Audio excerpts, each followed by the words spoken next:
so many times people want to know, how do I connect to myself? Yeah. And my answer is often, well, let's look at the things that are getting in the way of connection. Because at the end of the day, I actually believe that it is the same way that we know how to breathe. We never forget how to like breathe in and breathe out. Although I would say trauma has taught me to not breathe. Yeah, same. But as an example, we know how to breathe in and breathe out. Humans know how to be connected. We know how to be connected to ourselves. We know how to be connected to nature. We know how to be connected to people. We know how to be connected to God or divinity, whatever you believe in. But what the people around us who also disconnected because of their own trauma and their own story, and you can see how layered this is, and that it truly is blameless. Like I like to really talk about that because people get really worried about, they don't want to hurt their families or their caregivers. This is a process that is being passed down and passed down and passed down. Yeah. So when people say, how do I connect to myself? It's more, how do we remove the things that are preventing you from connecting to yourself?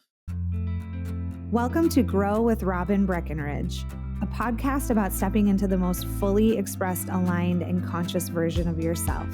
Here, we dive into the real work of personal growth, establishing boundaries, understanding your patterns, building self-trust, healing emotional wounds, and creating relationships that feel safe, authentic, and fulfilling. I'm Robin, a life and relationship coach, and in each episode, we'll explore the tools, insights, and conversations that will help you not just improve your life and relationships, but truly transform them. You don't have to just go through it. Let's grow through it, and let's do it together. Hi, everyone, and welcome back to Grow with Robin Breckenridge. Today's episode is a very, very, very special one because I'm joined by someone that I love both professionally and personally, Erin Watt. Erin is a fellow life and relationship coach and a very, very dear friend of mine and my co-facilitator in the retreats that we've been doing.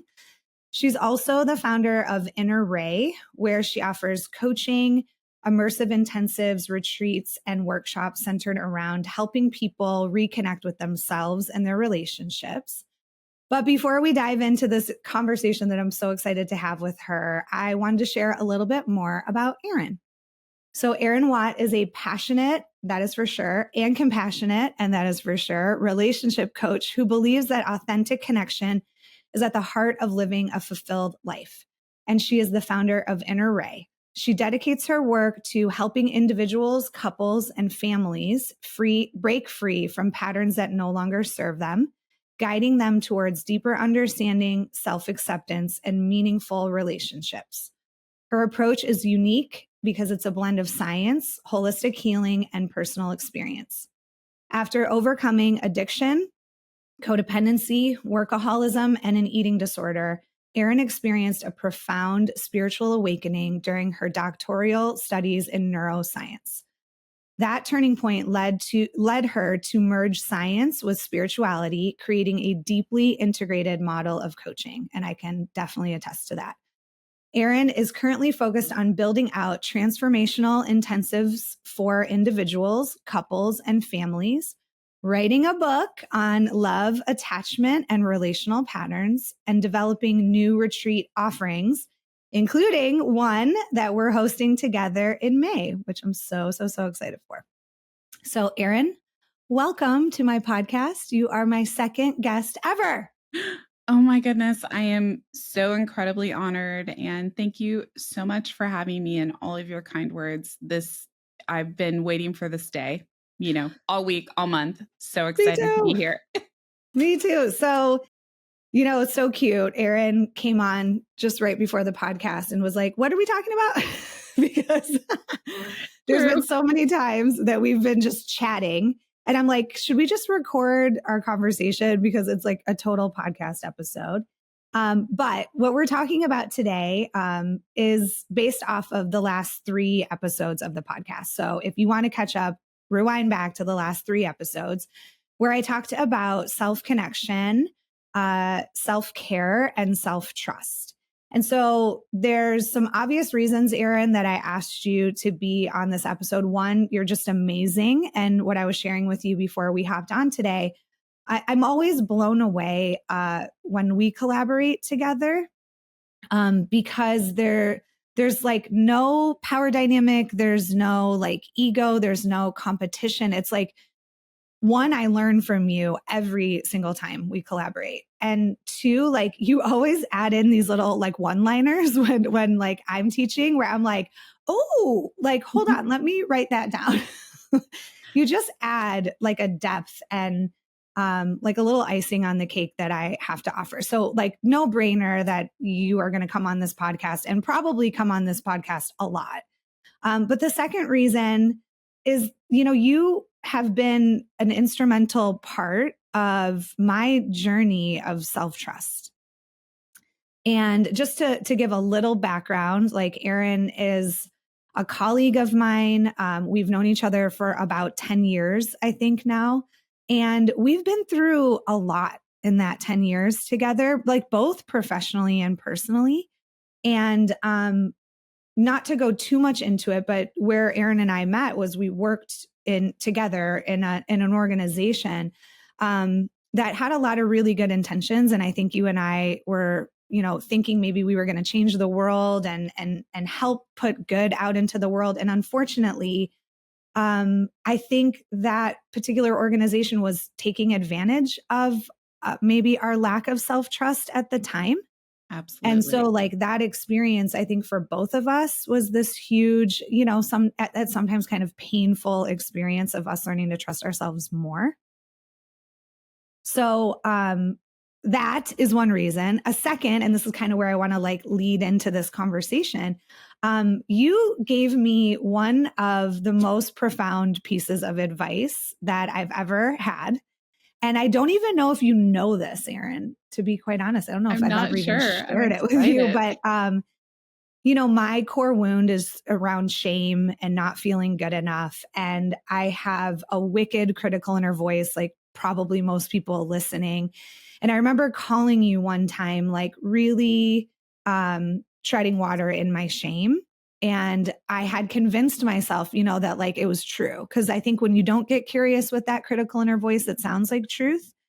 And you said to me, it sounds like you can't trust your experience of you right now.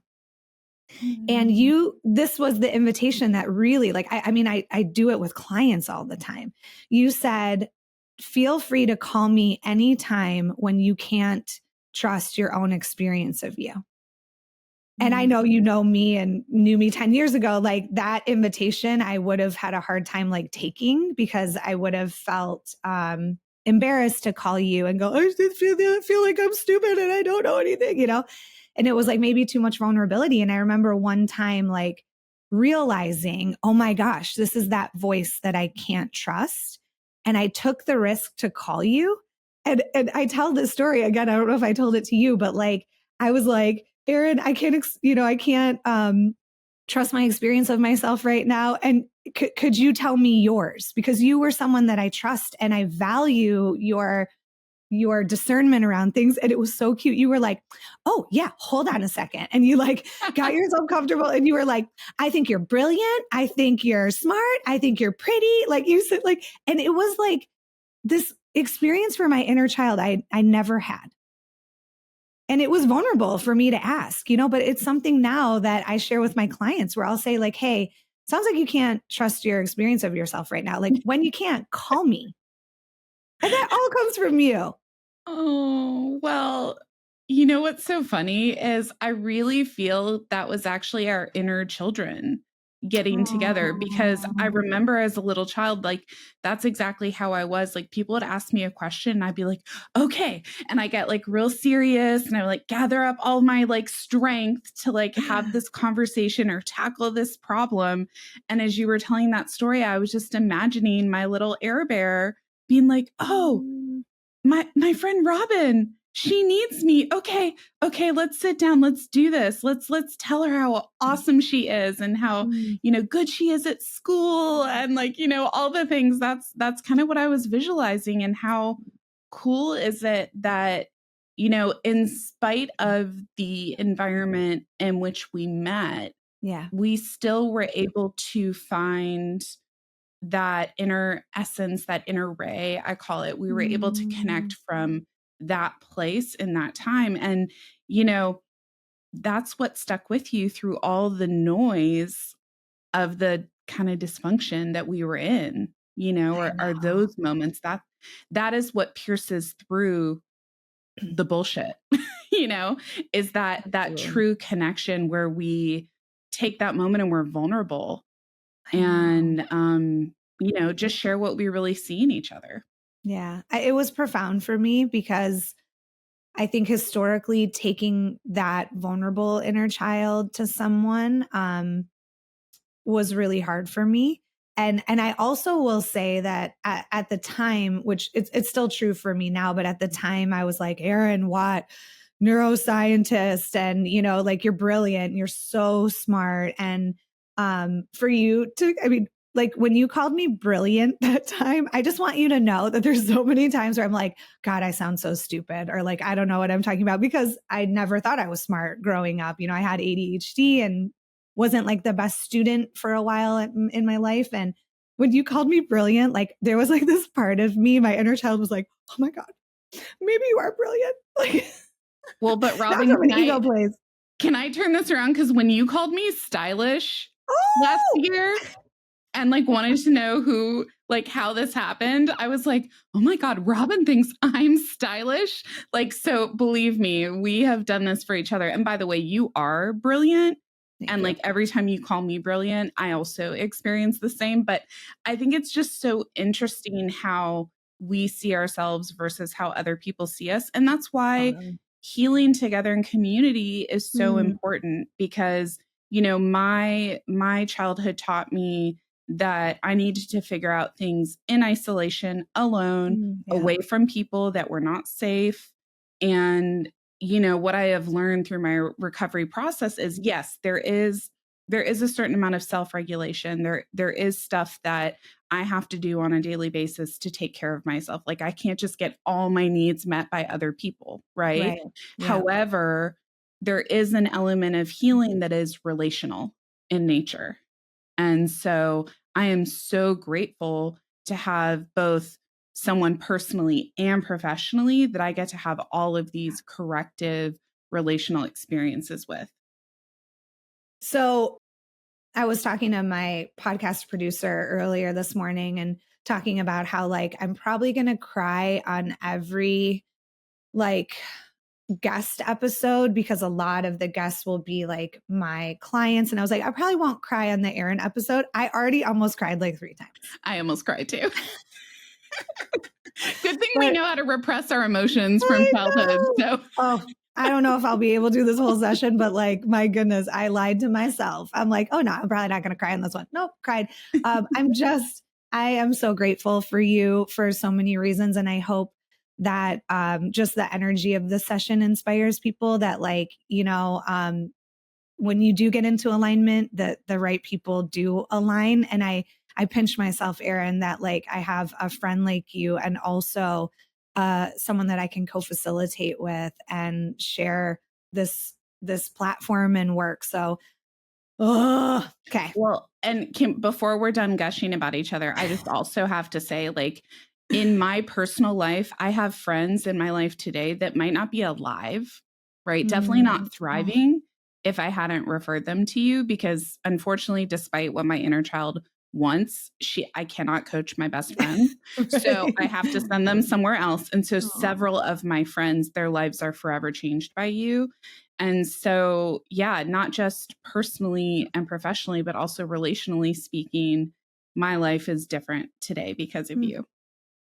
Well, again, I can't like thank you enough for trusting me, because going back into our other previous life with a different company, like you were referring people to me, your friends, people that were really close to you at a time where I was still kind of getting my sea legs, as a coach. And I just thank you for believing in me and trusting me. And I think this is an amazing segue into these topics, because when I first started teaching self-care, which is a pretty common topic when you're working with a life coach, I started to notice these like way deeper components of it that, you can take care of yourself and not necessarily be connected to yourself. And connection meaning that we're in relationship with ourself or our parts of self. So that's why I started. I mean, I've given a lot of thought to the scaffolded build of the episodes of this podcast. And so I kind of wanted to start at the root. So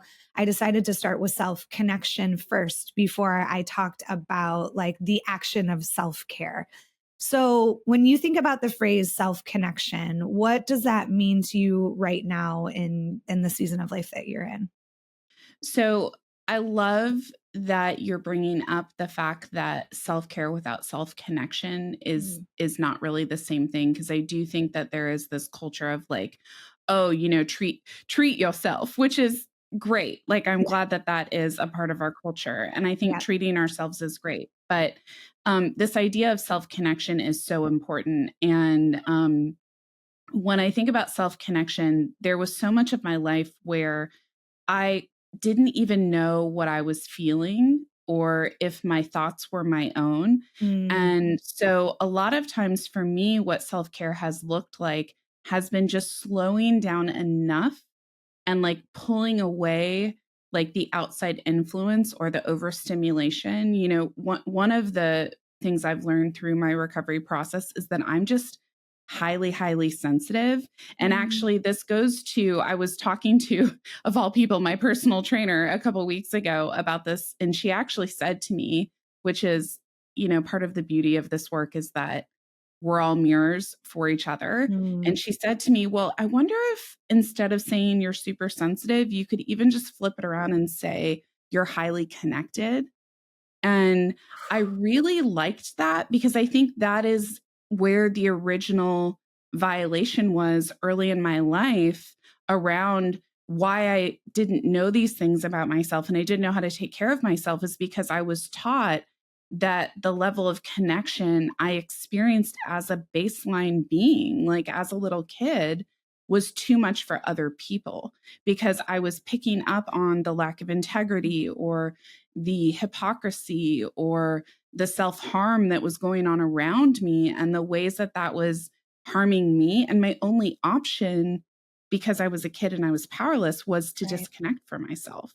That if I had stayed connected to myself as much as maybe my true wiring and my true nature would have me be, honestly, I probably would have killed myself, which Oh, sounds yeah. terrible. And that leads into, and we don't have to get into my whole story, but I started Yeah. drinking and doing drugs when I was 10 years old. Right. And as terrible as that sounds, like that absolutely saved my life because it gave Yeah. me like these very potent, powerful ways to not have to stay connected to myself in an environment where that self connection was so painful that I couldn't have survived. I think that that's so relatable. And here's another thing we never talked about off this podcast, but I have a client that we share. Like you, I know you work with them in a different capacity. And this client happens to be a man. And there's a lot of shame, I think, for all humans. Like when you're highly sensitive, it just feels like you're maybe misunderstood or a pain in the ass or whatever. But specifically for men, like that word sensitive has a negative connotation.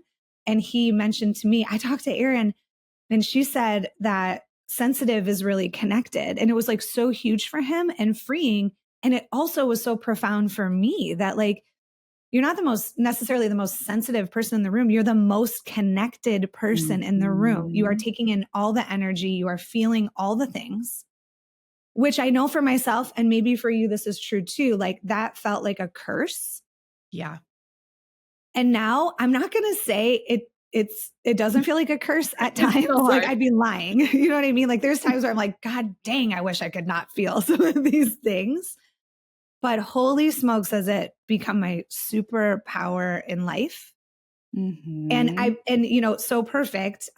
In the, I think it was the self trust episode, I talked about the effects of trauma, meaning that like in order to stay connected to your caregivers or your environment, you have to disconnect from yourself. Yep. And basically what we do is help people reconnect and come back home. Yeah. And so much of it isn't an uncovering. I think Mm, so many times people want to know, how do I connect to myself? yeah. And my answer is often, well, let's look at the things that are getting in the way of connection. Because Mm, at the end of the day, I actually believe that it is the same way that we know how to breathe. We never forget how to like breathe in and breathe out. yeah. Although I would say trauma has taught me to not breathe. Yeah, same. But as an example, we know how to breathe in and breathe out. Mm-hmm. Humans know how to be connected. We know how to Mm, be connected to ourselves. We know how to be connected to nature. We know how to be connected to people. We know how to be connected to God or divinity, whatever you believe in. But what the people around us who also disconnected because of their own trauma and their own story, and you can see how layered this is, and that it truly is blameless. Like I like to really talk about that because people get yeah. really worried about, they don't want to hurt their families or their Mm, caregivers. This is a process that is being passed down and passed down and passed down. yeah. So when people say, how do I connect to myself? It's more, how do we remove the things that Yeah. are preventing you from connecting to yourself? I think it's a learned skill. Like, I don't Mhm. just think like when you're saying when it's generationally modeled for you or in your emotional DNA, like you do have to find someone like in the first episode, I talked about a Sherpa example, like someone who's walked that path to help you. Because I think I had some shame around like not knowing like how to do Mhm. these things that seem like very simple and logical. But it reminds me of like Gabor Mate is just one of the end all be all like teachers for me, but he has a question like whatever form of care, like you were saying that like using drugs and alcohol was Mhm. actually self-care. It was just maladaptive self-care, right? But like, Yeah. is what you're doing connecting you more to yourself and the world or disconnecting you more? And that's such a great vetting question. But I'm also going to lead kind of back to what you were saying. Like, I know I mentioned it in the bio and you just did, like, you've been through some stuff, Erin. Oh, yeah. And, I will assume there's been big chapters of your life where you felt really disconnected from yourself. So if you can tell us a little bit more about that and like what helped you find your way back to you. Hmm. Yeah. Well, it's so interesting. I want to kind of say something controversial, which is that, and it goes along with Gabor Mate and what he said, Mm, is that I actually think drugs and alcohol in the beginning actually did help me feel more connected, which may wow. sound counterintuitive, but Hmm. um, I think that speaks to why it became, one of my favorite coping mechanisms when I Mm, was younger, was in those moments where my nervous system was so chronically dysregulated. yeah. Drugs and alcohol brought this instant quiet to my nervous system, which tricked me into thinking I was connected. I now know, like looking Right. back, that that was not true connection. But when the system is so overwhelmed like that, and this is why people either consciously or unconsciously, innocently or maliciously get addicted to drugs and alcohol, is that it is a very potent way to kind of turn down the noise of the chaos and the dysfunction. Mm. Um, so I think I've lost the question though that you asked me. You never lose the question. The question was just like, how did you find your way back? Oh, yes. Thank you for that. So yeah, my journey has been very intense. And sometimes when I tell my story, people are like, wait, how old are you? Because, Mm, there's no way that you could have packed all of that into 40 years. yeah. But yeah, so for me, the drugs and the alcohol were kind of the first saving grace. And honestly, if I go back even further, even my relationship to food and control was a big Mm, part of how I soothed myself early on, because at a yeah. very, very young age, I became excellent at controlling my environment and just using whatever was around me to feel safe and feel grounded. And then it moved to drugs and alcohol. Then it moved to, boys and romantic relationships Yeah. and intensity and connection, whether that be friendship or romance or that feeling of family and tribe and community. And then also a big part of my journey was around getting external validation for what one of my mentors calls my big beautiful mind, my big beautiful brain. And as I got older, all of these things that I was using to feel okay started to turn on me. And what I mean by that, and that really started with drugs and alcohol. Yeah. In my early 20s, I had moved to Nashville. And at that time, I thought I was, running away from all of my problems. But what I found was that no matter and listen, I was a scientist. So when I say I tried every combination of ways to use drugs and alcohol that would serve me, it seemed like no matter what I did, I ended up in this massive ball of miscommunication and misunderstanding and everybody hating me and turning on me. And I couldn't quite figure out what was going on. And I wish I could say that I consciously chose to connect back to myself, but I had a divine intervention is the best way to describe it. And I was an atheist at the time. So when I say divine intervention, it literally doesn't make sense why it happened the way that it happened, but I heard a voice, not to sound crazy. I heard a voice. It told me to call, AA. I don't like to talk a lot about to respect the traditions of 12-step. I don't talk a lot about 12-step recovery, but I also think it's important to know that people get better.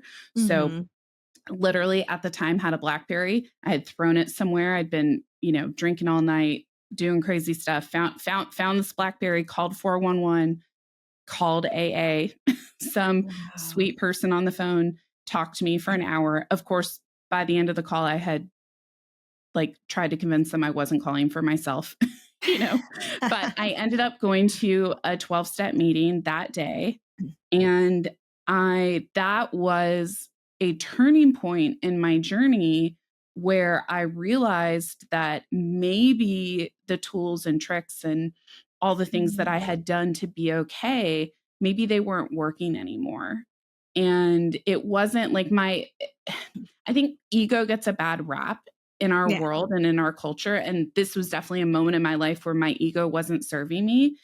But it was that first moment of okay, I need to just drop everything and surrender. And at the same time, much like all of the addictions and all of those things were not serving, my ego had also saved my life. So this was kind of the beginning of me figuring out, okay, maybe there is more to living and surviving than just self-reliance and ego strength and, forcing life.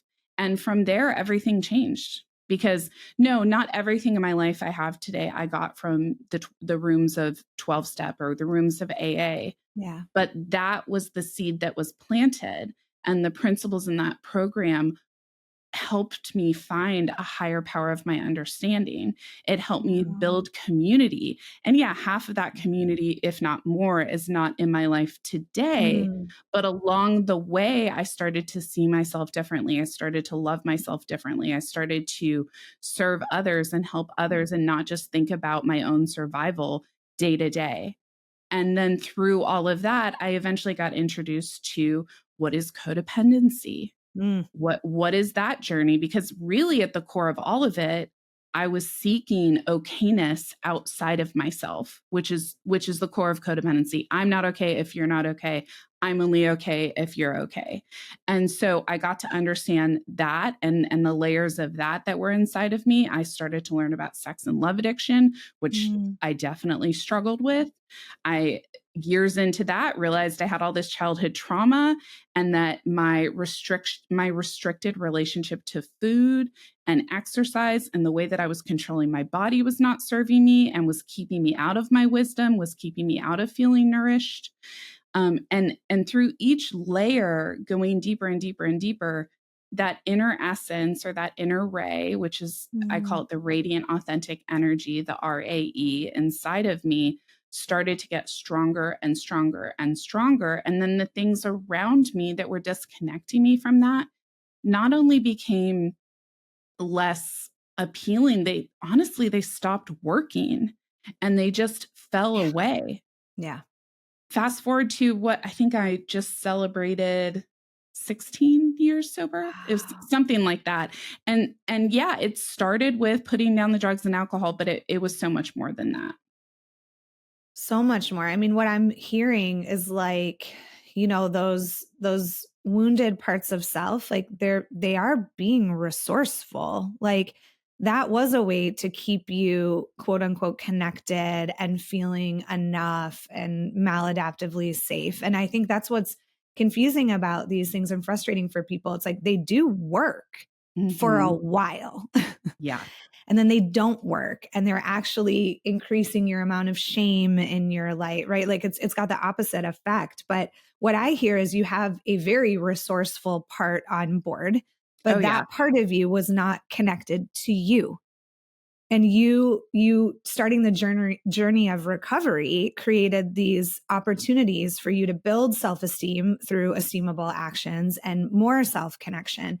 And now you're one of the most resourceful mother effers I know, right? So this Yeah. leads me to a question like, now that you have more self-connection on board, um, what are some ways that you personally like reconnect with yourself when you do feel dysregulated or out of alignment? Because I think that's another thing.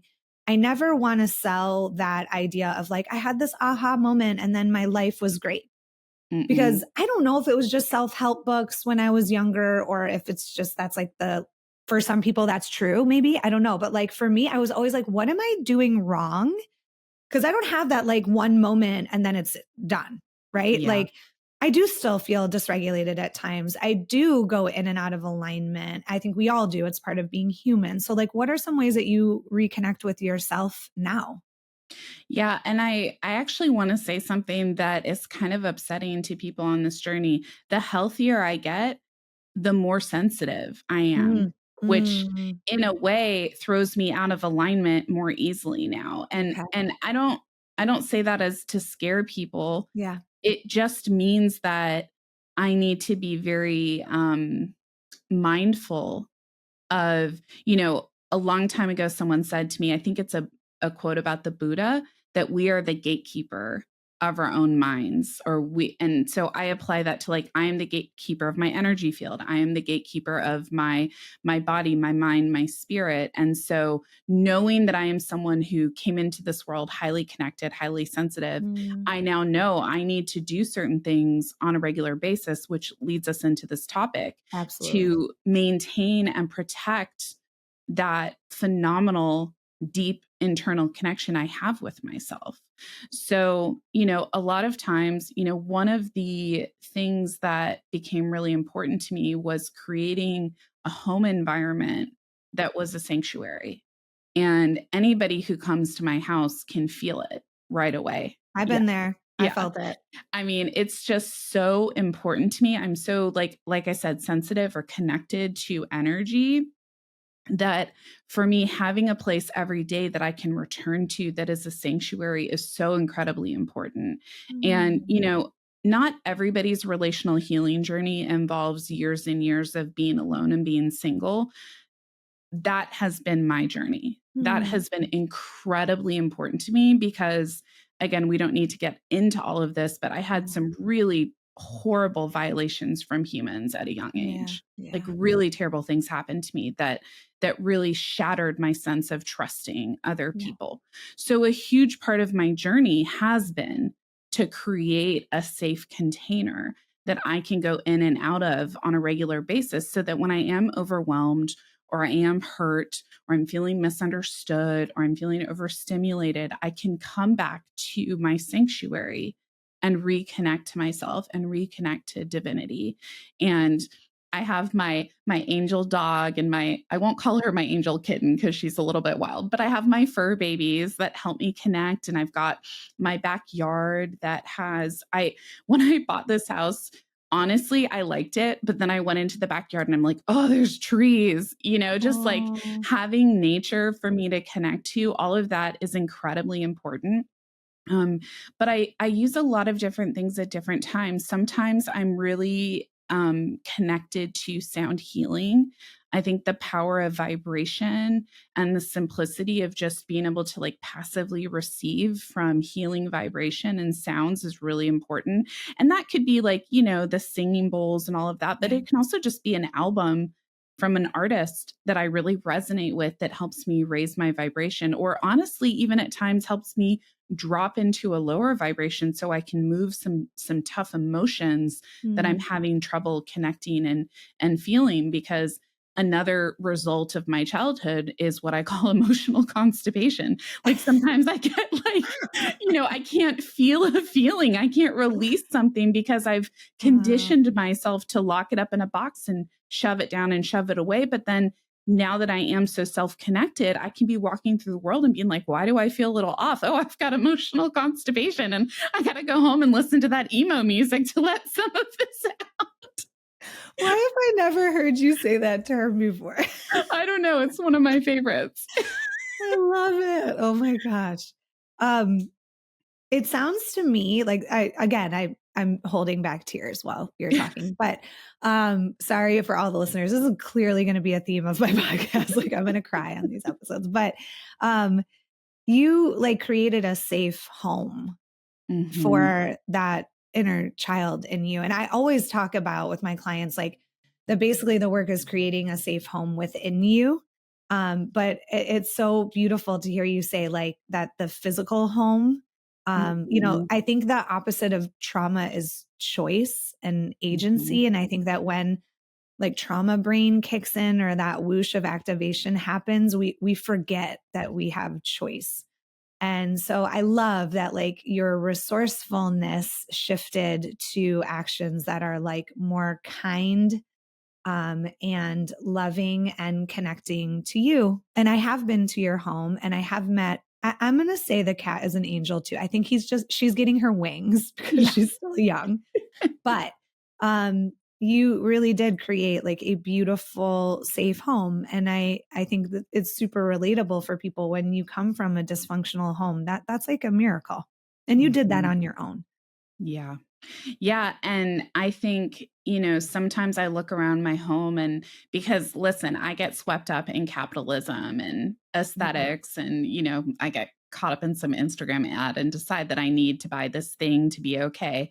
But Yeah. I'll pause and I'll just take a look around my house and I'm like, "Holy shit, this is mine. Like I live here. I created this." Like Mm. and I feel so safe and so comforted and yeah, it truly truly is a miracle. So what I'm thinking, just to mention something that you shared about like the more connected you are to yourself, maybe like the more sensitive. Um, I feel like something that's really reassuring is having the tools that we Mhm. have learned and teach our clients because I know we're different, but we do have like kind of a core similarity in the things that we teach. And I think that knowing that I have those tools like boundaries, like a structure of self-care, and all of the wonderful things, like it that scares me less, I guess, is what I'm Yeah. saying. Like that I have these things I can rely on. Because when you said like, people hurt you growing up, it's like I know you now.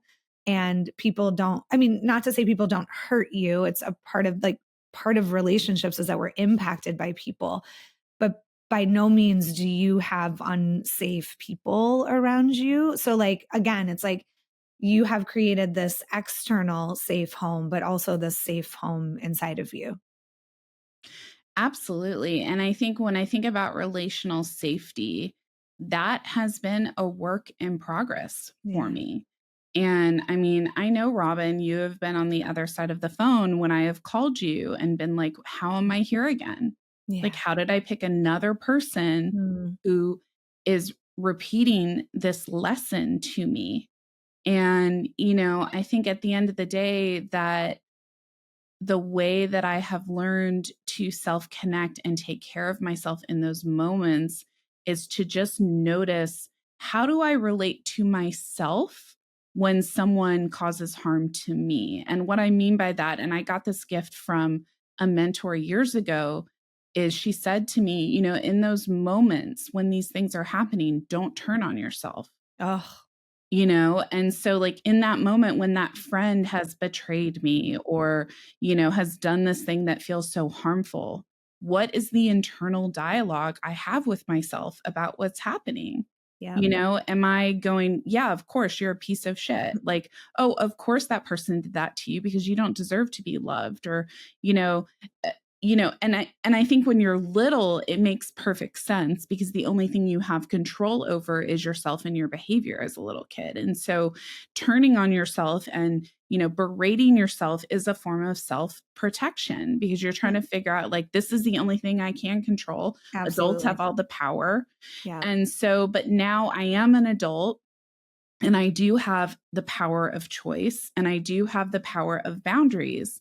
And there is a moment in relational healing. And when I say a moment, I don't mean one singular moment, but a moment in each relationship or a moment in each kind of breakthrough or ascension around relational healing where it feels like a free fall Yeah. because I Yeah. have to remove that person or remove that pattern or trust in not doing that behavior. And there is this like suspension and this free fall that happens where I'm like, okay, is it really going to work? And every time I have allowed enough time and space to not fill that void with me reaching out and clarifying because I feel misunderstood, or me letting that person back into my life when I have all of the data and all of the information that they are not healthy for me and that connection is not healthy for me. And notice how I didn't say they're not healthy or they're not a good person, because at the Mm. end of the day, I truly believe that we have a unique like chemistry with people. And so someone might not be healthy for me, but they might be okay for you. And that's Absolutely. been like such a freedom. Anyway, back to what I was saying. But when that moment, that free fall moment where I'm like, okay, I'm just going to wait and see how this plays out. And I'm going to make the choices that are best for me in this moment. And when I have done that, then I don't have to keep repeating the lesson anymore, Hallelujah. because Right? it's all about me and my own energy field and my own karma and my own, what I am here to learn about myself. Not to, that sounds like maybe a little selfish or narcissistic, but what I'm saying is each of these people that I think are harming me is an opportunity Yeah. for me to heal myself. And Through the experience. hopefully it will also heal that other person in some way, because I do believe that we're all here to help each other heal. But whether they return to self-healing from that experience or not is their choice.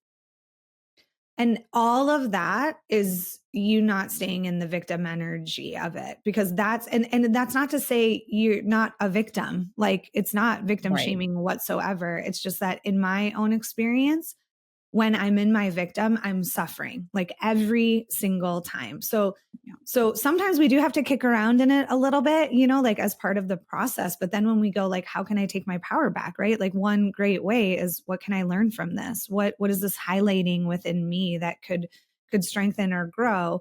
And my definition of trust is data over time. And I love that, like, everything you just described is like all of your actions are building data that you are trustworthy, that like you'll show up even when it's hard. And what I learned in my own life and what I share with others is like, rejection sucks. Like, I always say, it stings. It never feels good. Judgment never feels good. Being abandoned, all doesn't feel good. But where it goes to like the level 10 emotional pain is when you reject yourself in the rejection, when you Mhm. abandon yourself in the abandonment, judge yourself in the judgment. That's when it becomes intolerable. So I love that, like, everything that you're saying is like these little pieces of evidence and data that like you show up for your own well-being and can make the next kind of choice and learn from it all. Because I think that relationships are these like biggest school of life. It's where we learn the most about ourselves. So, yeah, Absolutely. go ahead. Sorry. Oh, no, I was only going to add to that because I also want to set a realistic expectation for people listening. If you don't have that ability to check that voice where you're turning on yourself, I want to be clear that for years it was other people helping me with that. Like I Mm. just, because here I am saying, oh, I Yeah. just, hear this person betray me and then I don't turn on myself. Yeah. I want to honor that literally took over a decade of like Mm. loving, kind, self-connected Yeah. people pointing it out to me when it was happening. And just as a very powerful example, like Robin, you did that to me so powerfully in the phase where I was ultimately choosing estrangement from my parents. Yeah. And I was just having that moment because, at the end of the day, all of this goes back to mom and dad. Hate to give you the last chapter of the book. Like this all goes back to our parents with mom. Our relationship with our primary caregivers is where so much of this is initially concretized in our nervous system. But I was talking to you about something and you just simply said to me, you know what, Erin? I really think that this is just pathological on their end, Mm. And sorry, mom and dad, if you're listening, they're probably not because, that's how they are. But it was in that moment where I was like, I could drop the rock. Like I could just go, Mm. oh, okay, really, there is nothing I can do to make them love me the way I want to be loved. Yeah. And so the most loving thing to that inner child inside of me that really, really craves having that familial love is to say, these people are actually not my family by definition of the fact that they Mm. can't love me the way I want and need to be loved. And that ultimately was at the core of why in every relationship I kept turning on myself is because that those original caregivers Mm. couldn't love me. And again, we can get into why they couldn't love me. It's generational and I don't actually blame them on like an intellectual level, Yeah. but Yeah. on an emotional level, it doesn't matter. And Yeah. so, I just wanted to add that in there that this is like decades of me Yeah. having other people being there with me in those vulnerable moments, letting me know that I don't need to turn on myself. And I love that it's like the journey of self-regulation and co-regulation, like where I kind of started with this when I said I called you and you said you can't trust your experience of you. I did need to like vet out that you were safe enough to bring that level of vulnerability. And I think you modeling that level of compassion to me allowed me to apply it for myself and be safer for myself. So I love that you share that journey, that it is about like finding the safe spaces in the relationships that are around you and the relationship you have with yourself. So it's a great segue into talking about self-care, which I know, like, to me, self-care is more of like the action of like, that's the like kind of treat yourself. And, but I know that the way that both of us teach it is a little bit more specific in looking at like specific areas of basic needs within us. So the way I teach it is that you have an emotional, physical, spiritual, financial, intellectual, and social component to the relationship with yourself. And if this is new to you, go back to the self-care episode. But which one of those areas of self-care, Erin, has been like an essential part in your healing journey? Or what do you have to say about those Yeah. areas of self-care? Honestly, it's one of the most powerful ones that I think, especially clients that come to work with me, they get a little uncomfortable talking about it, has been financial. Mm-hmm. And this is going to sound maybe counterintuitive that I'm going to talk about financial self-care, Mm-hmm. but I think one of the reasons looking at money has been so healing for me is that it is such a literal representation of the energetic dynamics because it's numbers. Like numbers don't lie. Like if I am tracking money, where I'm spending, where I'm earning, how I'm relating to it, then my isms can't hide from me, if that makes sense. Mm-hmm. And so when I was in the throes of this company that we were in together, Yeah. right, where I was being mistreated, Mm-hmm. taken advantage of, what got me to walk away was sitting down with a financial coach and looking at the money. Yeah. And And I know that that sounds so weird because, yeah, you would think that someone berating me every time I Mm, said something that she didn't come up with herself, or someone belittling me and telling me that, I'm not good at this or not good at that, or she doesn't like the way I'm dressed, or whatever it was that was happening in that situation. You would think that all of those things would have been enough. But yeah. it was really at the end of the day where I'm sitting down with this financial coach and I'm looking at how there is this imbalance of power happening through finances. That's what really got me to leave, because that was black and white. Like I couldn't Right. argue with the balance sheet. And so that was that moment for me where I was like, oh shit, if I'm like drowning financially here, then something is very, very wrong. Wow. So, having good financial hygiene and financial self care has really helped me in abusive relational dynamics or dysfunctional relational dynamics, because it's in black and white. I can't hide from that. Yeah, I think that's like a common misconception when we get frustrated with ourselves. Like we think that our feelings are logical and they're not. And it's like, because you're such a brilliant human being, it's like, oh yeah, I mean, same with my journey. I'm like, how did I not know some of these things? Well, I was conditioned. My Mhm. nervous is like, it was familiar to my nervous system. There wasn't like red flags going off. That's just how you interacted with people, or that's what love was, or that's what authority was, or Mhm. whatever.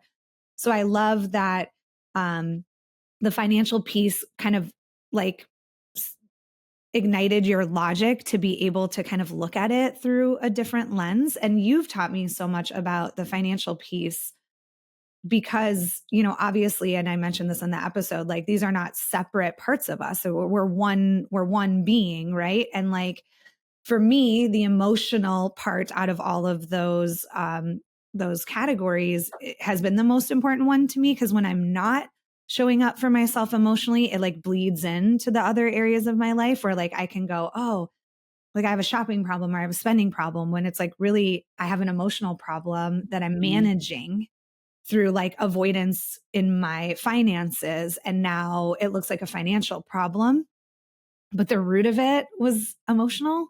Yeah. So I love that, because it's so easy for us to just default to the things that we like gravitate towards. And I can tell you for sure, money is not one of those things for me. I would much rather just spend, never look at anything, and treat my damn self. Mhm. But guess what? When I do that, it impacts my self trust. This is why, like, self care and the actions of self care is so much deeper than just the things that you're doing. You are building data on your relationship to yourself. Like, when you know where your money is going, you feel you have more financial esteem and confidence and overall confidence and esteem. Oh, absolutely. And it's such a metaphor for me. Like, I know when I'm in workaholism and overdoing Mm, it, when I haven't done my financial hygiene.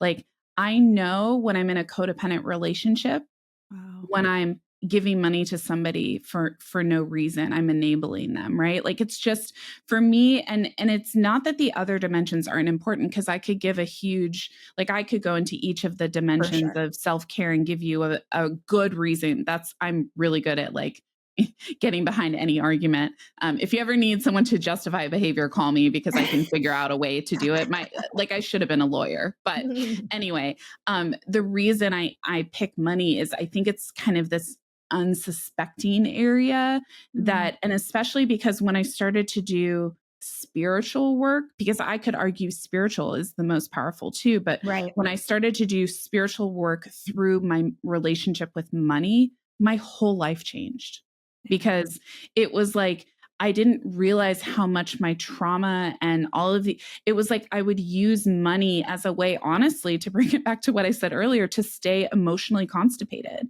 right? So the stagnation around my relationship with money was kind of where I allowed all of my fear, all of my anxiety, all of my Mm, excuses, all of the things that I wasn't ready to step into fully, I would make it about money. And so once I freed up my relationship to finances, then I could really heal and grow and expand. And I no longer had this like shield of like, oh, well, I don't know. I don't know if I have the money for that, or I'm too Right. scared to do that, or I can't leave my corporate job because, Mm, money, it was always yeah. this easy thing that people could get behind. Like, oh yeah, like I get why you're not doing that because you don't have the money. That makes sense. Yeah. But at the end of the day, it's like realizing that my favorite money book is by this woman, Tosha Silver, and it's called It's Not Your Money. And it's Mm. that like realization that none of it belongs to me anyway. Like it is just an instrument of the divine. It's just a Ah, representation of energy. And so once I realized like, okay, it is this like very literal black and white thing, but it's also just energy, then it really helped me realize this is a place where I have a very clear mirror into what I am doing in all of the dimensions. I love it. And such a hard question because given the moment, I could tell you each one of those areas is, there isn't one that's better than the other, but No. I feel like you and I need to do like a 24-hour long podcast. I don't know if anybody would want to hear it, but I mean, my gosh, could we just, I mean, there's so much like rich conversation to have here. So I was going to ask you some more questions about self-trust, but as the universe will have it, we've been talking about self-trust this whole episode, right? Like if you're going, oh, the mountain of self-trust, how do I do it? Like start with just a small self-connection and self-care practice. So, just for time purposes, because I would love to continue this conversation. And my guess is you are probably going to come back on here a bunch of Oh yeah. times if You you're can't willing stop to, me. or we tag team and I come on your podcast or whatever. But I came up with this idea, Erin, and you're only my second guest. So, I've only done it one time before. And Minka was the person I did it with, and she did Oh, such a love lovely Minka. job. So I wanted to ask the same questions at the end of the episode because I think maybe one of my more favorite things about working with clients one-on-one is that it's so individualized. Like my work does not look the same from client to client. And it was one of my concerns doing this podcast. Like, how am I going to like individualize this, which I can't completely do, but in a way. And I thought, okay, you know what? I'm going to ask the same questions. And that way, like people get to see the different responses and hopefully that resonates with different people. So this is what I call rapid fire questions. I think I need to come up with something better, but that's what I got right now. So first question, Erin, is what's a belief about yourself that you had to unlearn? That I was not creative. Oh God, I'm so glad you unlearned that. I know. And I can't even believe it because being creative is like a divine human right. But yeah, I was conditioned to believe that I was not creative, that I was smart, but I Yeah. was not creative. And I don't even think there is a human being on this planet that doesn't have access to creativity. It's just blocked. And I absolutely remember when you were going through that awakening Mhm. and someone had told you that you weren't creative. And I remember the conversation. I was like, what are you talking about, Erin? You created all of these things within this organization we're using. Like, so that, thank you. And I'm also not going to cry on that one, but like, thank God you are very creative. And in fact, I love co creating with you. Oh, same. Isn't that amazing? Mhm. So, next question. What's a small daily practice that helps you feel connected to yourself? I would say I could answer this so many ways. But the one that's coming to me right now to share is my relationship with my pendulum, which, if you Oh, don't know what a pendulum is, it's just like a weighted object or crystal at the end of a chain. And it is something that I use to help tune into and refine my connection to my own energy. mm, And it's very woo woo. So if you are listening and you're like, whatever, that doesn't make any sense. But if you want to know more, you can just look it up online. But often when I'm overwhelmed or I have decision fatigue or I've like haven't had my coffee yet or whatever, and I have this like set amount of time, whether it be the whole day or an hour of free time, sometimes I like get into paralysis and I'm like, well, what should I do first? Should I take a bath? Should I clean out mm, my closets? Should I take a nap? Like I don't like know what to do or what would be in my highest good. And so I'll turn to my pendulum and I'll let my own energy reflect to me what is Mm. in my highest good in that moment. I love that. I have a pendulum in my spare bedroom dresser drawer that I think you just inspired me to take out. I haven't messed with that in a minute. Okay, what is one piece of advice that you have received that changed everything for you? Hmm. And I know that's hard because like there's a lot. It is hard, like 20 different things just went I through know. my head at once. Um, I think it would be that everything is happening for me, not to me. And I think for me, like we've mentioned before, like I truly was a victim Yeah. at a really, really young age. And so there was a chapter in my life where I had to admit that these things happened to me and I had to own my victimhood.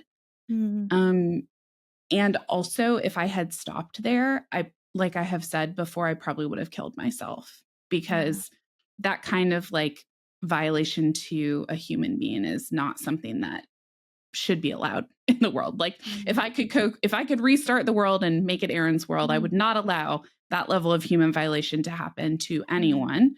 Yeah. But unfortunately, it has made me who I am today. So I can now sit here today and say that everything in my life is happening for me, not to me. Yeah. I love that shift back to empowerment. I feel the same way. I know that when you're in the middle of it, that statement doesn't make any sense, Yeah. but I wouldn't take one thing back. And I've been through some stuff too, because I was able to transmute it to empowerment and wisdom.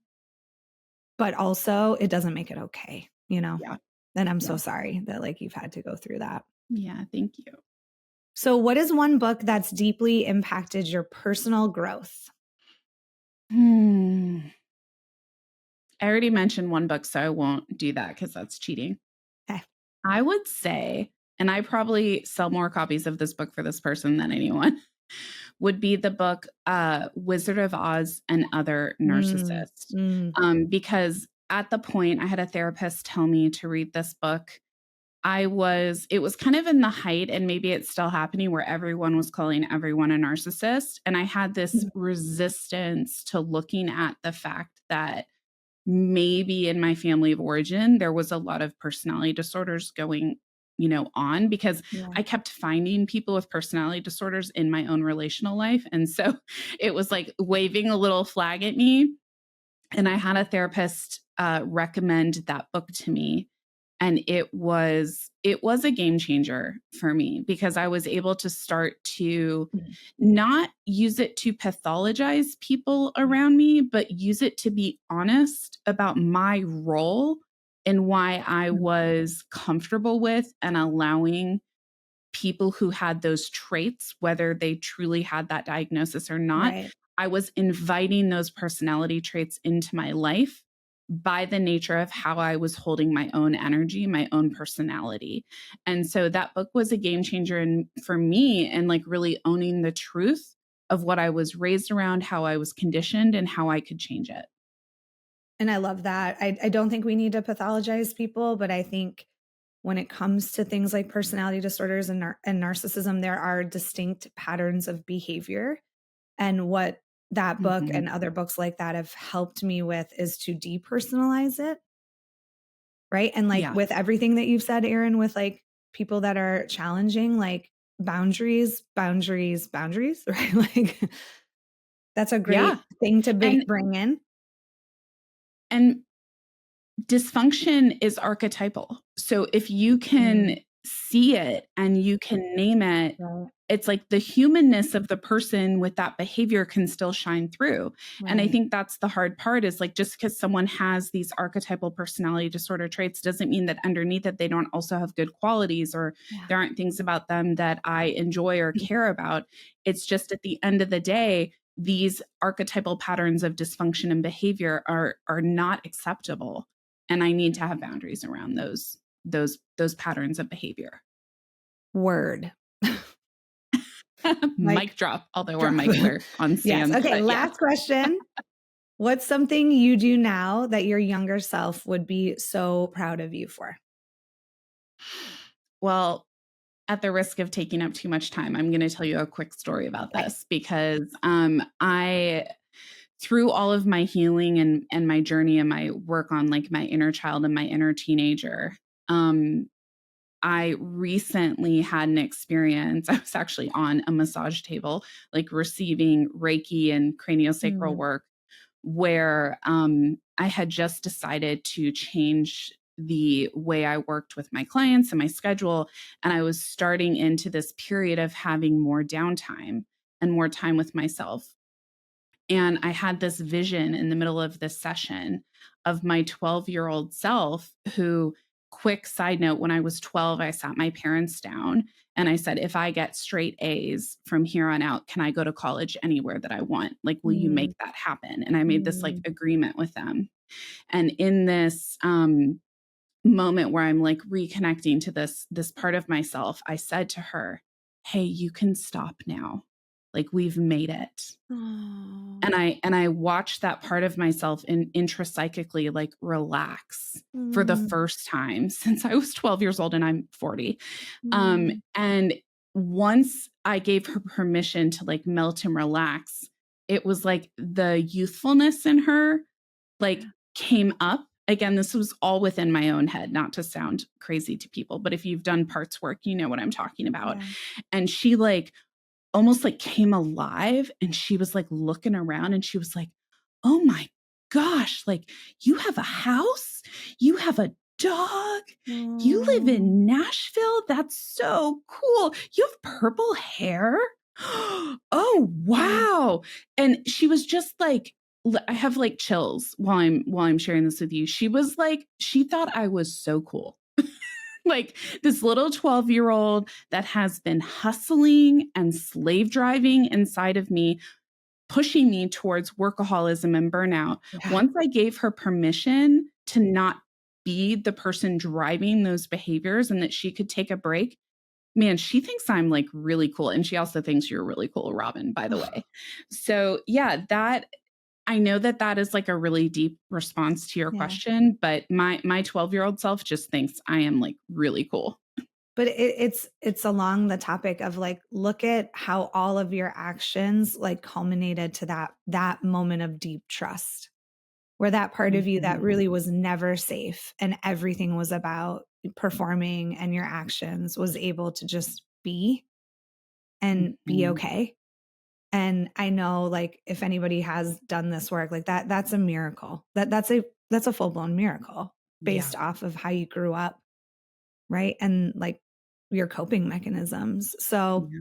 Erin, like I said, I could keep going, but I do have to hop off of here. So, Erin, thank you so much, not just for this conversation, but for the way that you hold space for me, for your clients, and for the people that you support every day. And if you'd like to connect more with Erin, and I really encourage you to do that, you can visit her website at innerray.com. That's INNERRAE.com. Erin has a podcast as well. And in fact, I was a guest on it, I think twice. Yeah. So you can listen to the Inner Ray podcast on all major platforms. And you can follow her on Instagram at Inner Ray and at Erin Watt. And you're on YouTube as well, Erin? Yeah, I put the Okay. podcast episodes on there, but Oh, perfect. I'm yes, please go listen to the podcast, but it's a couple years old and eventually I'll get back to it. It's one of those creative projects that is on the back burner right now. And the episodes are amazing and timeless. So check it out. Mhm. All of her information will be in the show notes for you guys as well. And again, always thank you for everyone who's listening and for everyone who's here. I hope that you're walking away from this episode with more clarity, more compassion, and at least maybe a spark to have a deeper connection with yourself. If you loved this episode, please subscribe, share it with someone who might need it. That's my biggest mission in this work, is that I can help as many people as I can. And if you like it, you can leave a review and rate it. And I will see you next week. And Erin, we'll probably be seeing you on this podcast way more. So can't wait for I next hope time. so. Thank you so Love much. you. Love Mwah. you. Okay. Mwah. Thank you. That's it for today's episode. Thank you so much for being here and for doing this work. If this episode resonated with you, I'd love to hear your thoughts. Come connect with me over on TikTok at Robin Breckenridge or Instagram at Coach with Robin, where I share even more insights, tools, and conversations around boundaries, self-trust, relational healing, and so much more. And just a quick reminder, this podcast is for educational and personal growth purposes only. The insights and tools I share are based on my experience as a life and relationship coach and are meant for general guidance. Each person's story is unique, and the nuances of individual experiences can't always be addressed in this format. What's shared here may not be applicable to every situation, especially those involving abuse, oppression, severe mental illness, or systematic harm. If you or someone you know is in crisis, please seek support from a qualified mental health professional or emergency resources. Thank you for listening and for showing up for yourself in this way. Take care, and I'll see you next time.